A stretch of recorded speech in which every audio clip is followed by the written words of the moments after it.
शैल साहब, इसलिए क्योंकि डिफेंस की साइड पर सब ये Indian media to be precise कयासाराई कर रहा है कि जी हमसे मांगे होंगे बेसिस.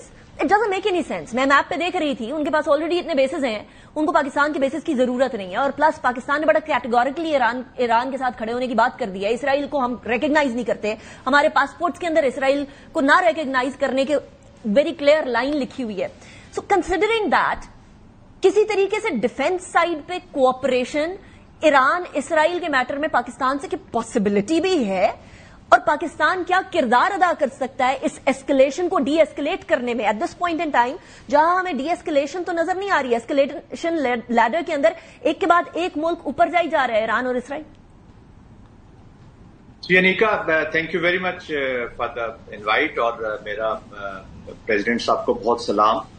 देखिए, पाकिस्तान ने तो एक बड़ा मेजर रोल अदा किया जी. पाकिस्तान इस वक्त अनिका हमें समझने की जरूरत है as far as role is concern, और मैं बाद में अड्डों पे भी बात करता हूं कि रोल देखिए पाकिस्तान एक स्टेबलाइजर के तौर पर इस रीजन में जाना जा रहा है, जो सिचुएशन को और इस पीस के लिए एक स्टेबिलिटी का फैक्टर है. ये वही पाकिस्तान है जिसकी अप्रोच के जरिए या जिसकी अप्रोच की वजह से ईरान की पार्लियामेंट में तशक्कुर पाकिस्तान, शुक्रिया पाकिस्तान के नारे गूंज रहे हैं. अब पाकिस्तान की जब रिलेशनशिप का ताल्लुक है जहां तक यूनाइटेड स्टेट, और because of our performance in the past, जो पहलगाम के तनाजुर में हमारी परफॉर्मेंस रही है, उसके साथ जो वाशिंगटन हमें व्यू कर रहा है वो एक मीनिंगफुल सिग्निफिकेंट कंट्री के तौर पे रिव्यू कर रहा है, और फीलिंग्स आ रही है कि I love Pakistan, I love Pakistanis, and I am honoured to meet the military commander of Pakistan. ये वाशिंगटन के साथ हमारी है, चाइना के साथ हमारी लिवरेजेस ऑलरेडी हैं.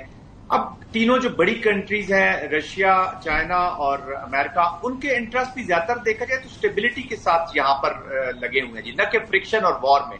सबके ये मैं बता दूं, अमेरिका के भी अपने इंटरेस्ट हैं, इसलिए वो पाकिस्तानी आर्मी चीफ का वहां पे उनसे जब डिस्कशन वगैरह हुई है, और ये उस दूसरे सवाल का आपका जवाब भी थोड़ा सा मैं देता चलूं कि पाकिस्तान ने बहुत अहम रोल अदा कर दिया. देखिए, डिप्लोमेटिकली पहले भी हम सिक्योरिटी काउंसिल में अपनी करारदाद लाए हैं, उससे पहले भारत के तनाजुर में, बट भारत के जंग की वजह से, but prime minister and chief of army staff they went to Iran.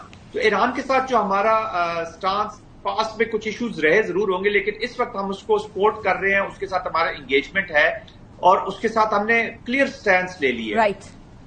जब आर्मी चीफ उनसे मिले हैं तो उन्होंने ऑफकोर्स बाकी तो उन्होंने एक ही चीज बताई होगी कि जी इस रीजन की इंस्टेबिलिटी आ रही है एक बड़े मुल्क से, वो भारत है जो इधर ही मौजूद है, और इजराइल भी अगर आकर इधर इंस्टेबिलिटी करेगा तो